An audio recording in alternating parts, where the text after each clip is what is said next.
Maayong adlaw sa tanan. Ako di ay si Maria Estela Mapesos, parents ni Patricia Marie Mapesos nga na-admit dinhi sa Echenio Hospital.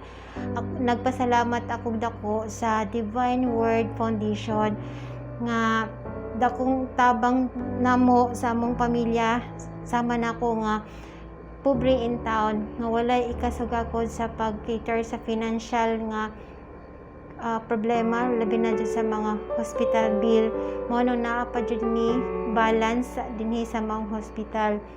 Ang akong anak na hospital dinhi sa Echenio Hospital tungod sa iyang case nga hubak ko na dyan siya sukad pa sa kamay pa. Maong ato nga time nga medyo nagtunga-tunga na dyan siya, dili na dyan niya kaya nga mo ginhawa na tarantar na po ko ato nga time matong wala na mila ang gipadungan kundi mo dito na sa hospital tungod kay sa ubang hospital gibalibaran mi tungod sa kadaghang pasyente ato na time tungod kay pandemic siya.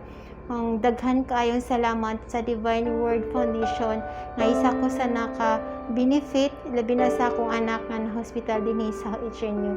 Daghan kayong salamat sa mga tao nga aming donate pinaagi sa Divine Word Foundation nga dakong tabang sa tanang mga pasyente sa pamilya kasama na ako nga nagkamalisod. Daghan kayong salamat.